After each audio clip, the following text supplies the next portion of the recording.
किसी एक अटेम्प्ट में यूजीसी नेट एग्जाम में एक क्वेश्चन था विच amongst the following is odd one out, और ऑप्शंस क्या थे? Ascertain goods, specific goods, future goods and uncertain goods.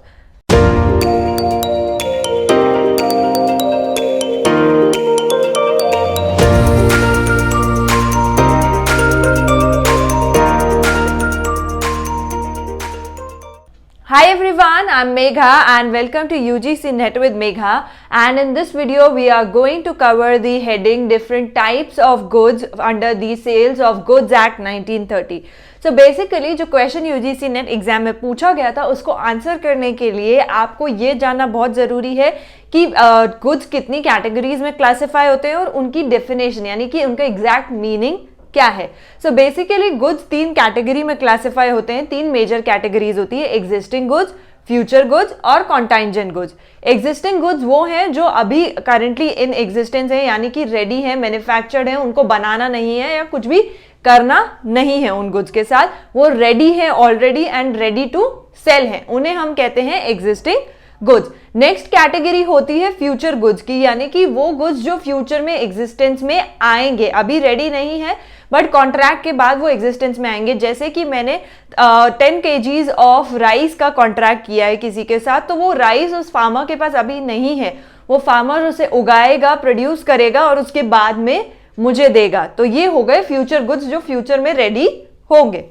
Next होता है कॉन्टाइंजेंट कैटेगरी ऑफ गुड्स, यानी कि ये गुड्स एक कंडीशन पे डिपेंडेंट रहते हैं, एक अनसर्टेन इवेंट पे, उसके होने नहीं होने पे वो गुड्स डिपेंडेंट होते हैं। सो बेसिकली अगर मैं आपसे कहूं कि मैं आपको एक रेयर एंटीक पीस ला करके दूंगी, एक रेयर एंटीक चेयर है जिसमें डायमंड स्टडेड है, ये चेयर मैं आपको ला कर दूंगी, अगर उसका जो करंट ओनर है उसने मुझे ये चेयर सेल कर दी, तो अब ये कंडीशन पे डिपेंडेंट हैं ये गुड्स की, ये गुड्स एग्जिस्टेंस में कब आएंगे?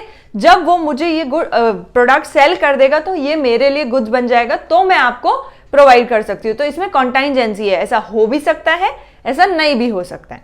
Now there is one more thing that you need to understand here कि जो एग्जिस्टिंग गुड्स हैं वो तीन कैटेगरीज में डिवाइडेड है, स्पेसिफिक, असर्टेन और अनअसर्टेन।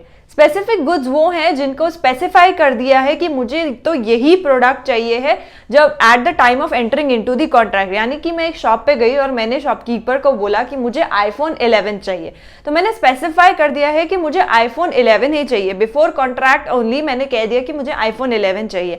अब उसके अलावा वो मुझे कुछ भी देगा तो वो कॉन्ट्रैक्ट वैलिड नहीं होगा। तो पर्टिकुलरली इन गुड्स को हम स्पेसिफिक गुड्स कहते हैं, जहां हमने स्पेसिफाई कर दिया या क्लियरली बता दिया कि हमें क्या और कैसा चाहिए है। नेक्स्ट कैटेगरी होती है असर्टेन गुड्स की। ये वो गुड्स होते हैं जिनको हम कॉन्ट्रैक्ट जब एंटर करते हैं तब आइडेंटिफाई नहीं करते हैं, बल्कि कॉन्ट्रैक्ट हो जाने के बाद में हम आइडेंटिफाई करते हैं। फॉर एग्जाम्पल मैं एक शॉप पे गई और उसे कहा कि मुझे 100 शर्ट्स चाहिए हैं, हमने कॉन्ट्रैक्ट कर लिया, अब उसके पास 500 शर्ट्स थी, उनमें से मैंने 100 शर्ट्स अलग निकाले कि ये वाले शर्ट्स मुझे चाहिए, तो मतलब कि मैंने 500 में से 100 अपने लिए असर्टेन करके रख लिए। और एग्जिस्टिंग गुड्स की लास्ट कैटेगरी होती है अनअसर्टेन गुड्स। सो अनअसर्टेन गुड्स क्या हो गए? जिनको आपने आइडेंटिफाई या असर्टेन नहीं किया at the time of contract. ये वो गुड्स होते हैं जो बाय डिस्क्रिप्शन या बाय सैंपल से सेल होते हैं। फॉर एग्जाम्पल आप एक ग्रोसरी स्टोर पे गए, आपने किराना स्टोर पे गए, तो आप देखते होंगे जनरली वहां पे डिस्प्ले में वो कुछ कुछ प्रोडक्ट्स रखते हैं जो वो सेल करते हैं। तो आपने उसके एक बाउल में चावल देखे और आपने कहा कि ये वाले चावल मुझे 1 kg दे दो, तो अब उसका जो पूरा 50 kg का कट्टा है उसमें से आपको नहीं पता ना कि कौन से 1 kg चावल वो आपको निकाल करके देगा। So these are unascertained goods. So अब हम वापस हमारे क्वेश्चन पे आते हैं। क्वेश्चन क्या पूछ रहा था? विच amongst the following is odd one out, और ऑप्शंस थे ascertain goods, uncertain goods, specific goods और फ्यूचर गुड्स। हमने सारी डेफिनेशन समझ ली, तो इन डेफिनेशन से हमें ये पता लग गया कि इनमें से 3 गुड्स जो हैं वो एग्जिस्टिंग गुड्स हैं। कौन कौन से? असर्टेन, स्पेसिफिक और अनअसर्टेन। दैट इज वो प्रेजेंटली हमारे पास हैं, मतलब जो सेलर है उसके पास प्रेजेंटली वो गुड्स एग्जिस्टेंस में है, उन्हें उसे क्रिएट नहीं करना है फ्यूचर में। तो फ्यूचर गुड्स जो हैं वो बाद में बनेंगे, एग्जिस्टेंस में नहीं है, तो सिंपली ऑड वन आउट क्या हुआ? Future goods. So that was all for this video. Thank you for watching this video, and if you want me to cover any particular topic, you can leave your comments in the comment section, and please don't forget to like, share and subscribe.